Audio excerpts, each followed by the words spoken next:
ഉണ്ടല്ലോ. പക്ഷെ ഇതിന്റെ സത്യം എന്താണെന്നറിയാതെ ഞാൻ ഉറങ്ങുന്ന പ്രശ്നമേ ഇല്ല. നിങ്ങൾ എന്നെ വിട്ടിട്ട് ഇങ്ങനെ പോയാൽ എങ്ങനെയാ?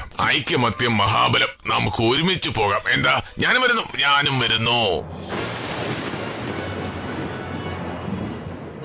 എന്റെ ഈശ്വര, ഫോട്ടോയിൽ കാണുമ്പോ ഇങ്ങനെ, അപ്പൊ നേരിട്ട് കാണുമ്പോ എങ്ങനെയായിരിക്കും ദേഹം? അപ്പൊ അങ്കിൾ ക്രഞ്ചോ ഇവിടെ തന്നെ ഉണ്ടെന്നാണോ പറയുന്നത്? ഏതെങ്കിലും ഒരു റൂമിൽ രഹസ്യമായിട്ട് താമസിക്കുകയായിരിക്കും. അതിനു പറ്റിയ വല്ല റൂം ഇവിടെ തന്നെ കാണുമായിരിക്കും. ഇനി ആരെങ്കിലും അദ്ദേഹത്തെ കിഡ്നാപ്പ് ചെയ്തതായിരിക്കും. സംഭവിച്ചിരിക്കോ?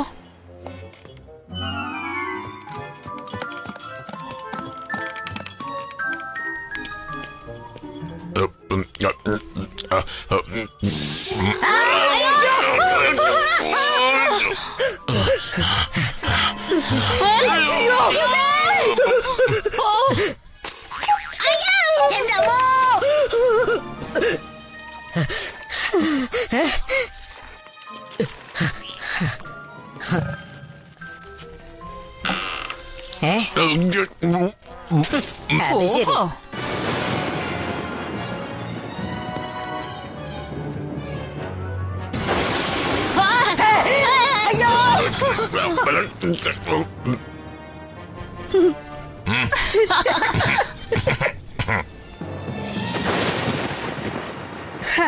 ജോർജ്, നമ്മൾ ഒരിടവും വിടാതെ എല്ലായിടവും സെർച്ച് ചെയ്തു. പക്ഷെ ഒരിടത്തും അങ്കിൾ ക്രഞ്ചോയെ കണ്ടില്ല. അങ്കിൾ ഇവിടെ ഇല്ല എന്നുള്ളത് നേരായിരിക്കാം. പക്ഷെ ഇനി വെളിയിൽ എവിടെയെങ്കിലും ഉണ്ടാവോ?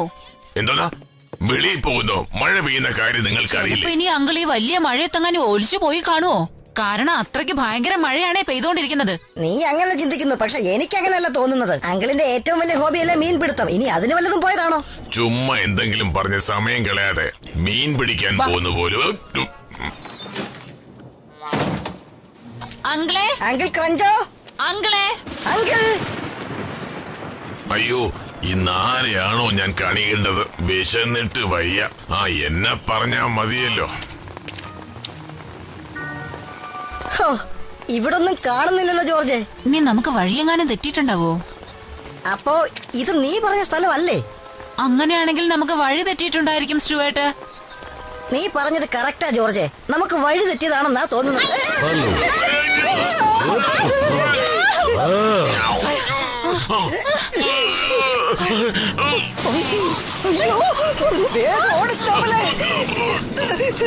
അയ്യോ,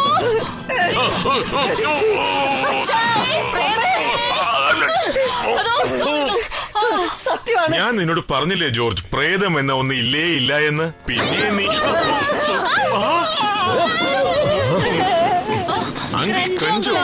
നിങ്ങളായിരുന്നു. എല്ലാവരും എന്താ പ്രേതത്തിന് കണ്ട പോലെ നിലവിളിക്കുന്നത്? നിങ്ങൾ ഈ കാപ്പി കുടിക്കൂ. ഓ, thank you madam, thank you very much. കാപ്പി വേണ്ടി വരുമെന്ന് എനിക്കറിയാമായിരുന്നു. നീയും കുടിച്ചോ. ഞങ്ങള് വെളിയിൽ പോയി നോക്കിയപ്പോ ഇവിടെ തടാകമോ പൂന്തോട്ടമോ ഒന്നും കണ്ടില്ലല്ലോ. അപ്പം നമുക്ക്